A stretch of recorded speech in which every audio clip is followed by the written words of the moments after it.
Hey, my clever name people.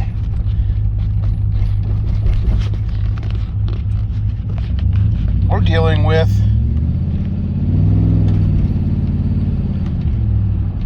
service Stabilitrak on the Trailblazer SS.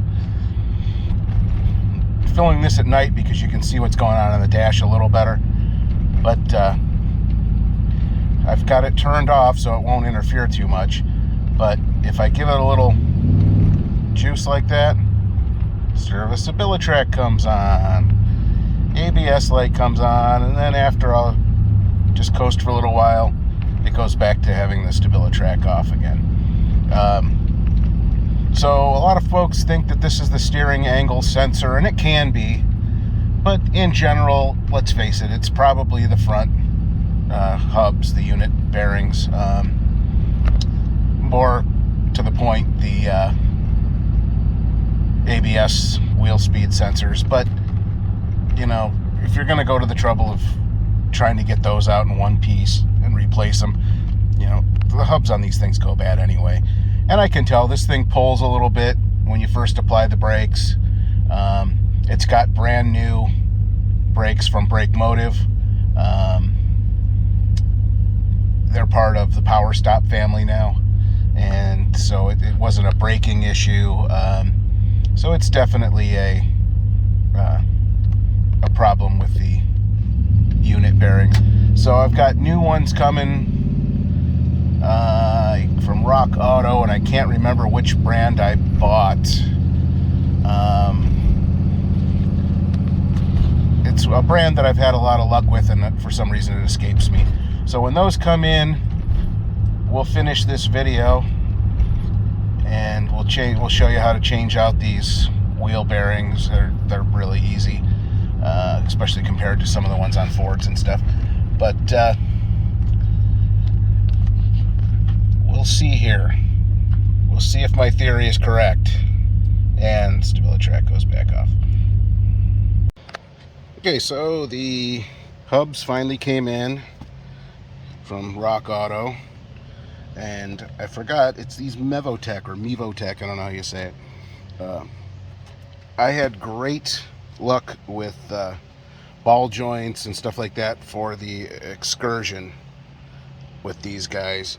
And I mean, the attention to detail, I mean, look at all this hardware is all in a bag wrapped so nothing happens to it.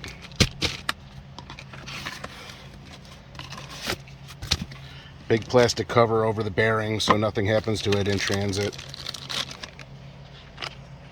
These things are kick-ass. I can't wait to get them on. Alright, so we got the Trailblazer up in the air. This is a super easy job. Basically, you know, you pull the caliper bracket, everything, the whole thing off. That's an 18 mil socket for the caliper bracket. Go out and buy yourself some of this spool of this safety wire from Harbor Freight.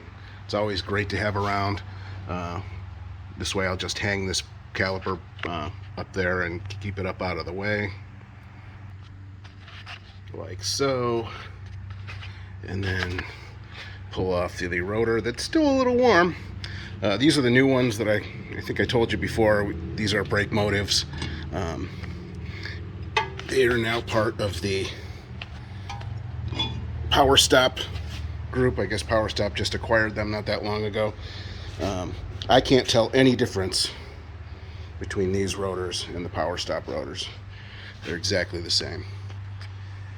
So then I'm just gonna get this spindle nut off of here, actually the axle nut, get that off, and then we're going to pull the 3 bolts off the back that hold the actual hub on.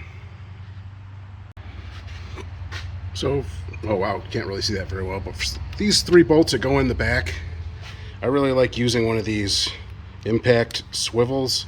It's not a universal. Universals would always kind of bind up, but since you're kind of up against this CV on the axle, you kind of have to be off to the side a little bit to get to it. So something like this works really well. Would have worked even better had I thought to grab my cordless ratchet, but it's up in the truck and I don't feel like lowering it back down just to get it.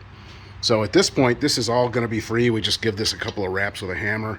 The biggest pain in the ass on this whole job really is routing this ABS sensor wire, because it goes way up in here and then plugs in over here. And so, you know, you got to take these little clips and undo them and everything. But that's the hardest part about this whole job.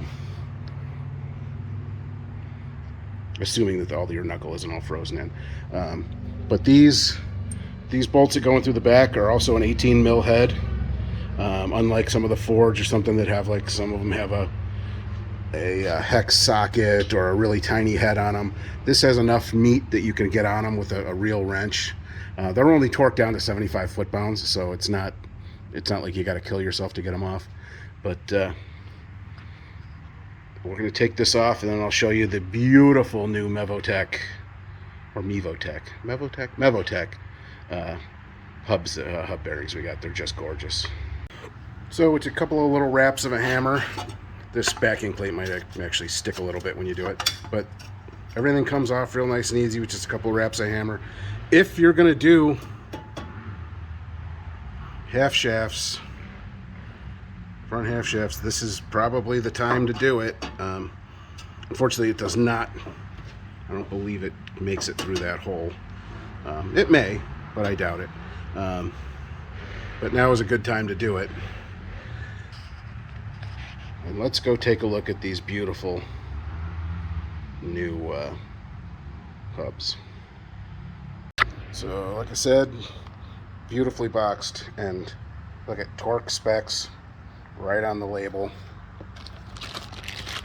All new hardware that's nice and protected, and it's a pretty blue color, just like all the hardware on this thing.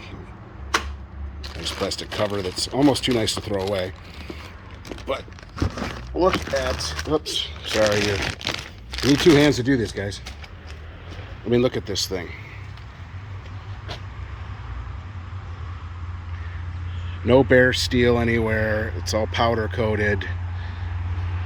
This looks like on the hub it looks like it's an E-coat. But I mean, this thing is beautiful. Just beautiful.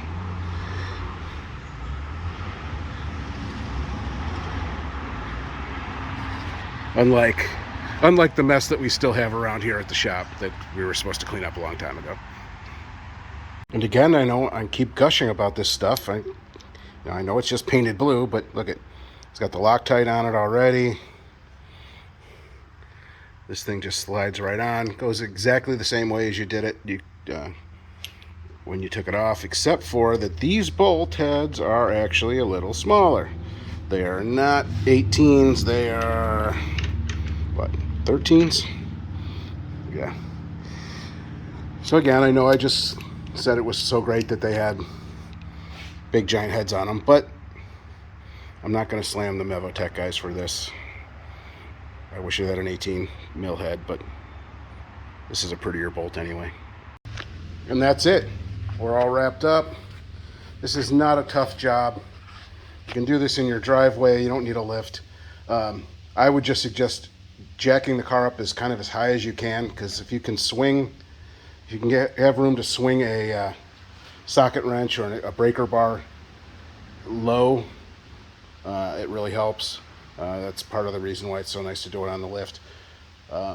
Plus you can stay off your knees and everything. But that's it. I mean, it's one of the easiest jobs. It makes a huge difference. And as long as there's no warning lights that show up on the dash anymore for Stabilitrak or ABS or anything, we'll be cool. And that would be the end of this video. But if there are lights, it's not going to be the end of this video. So again, like and subscribe and tell your friends all about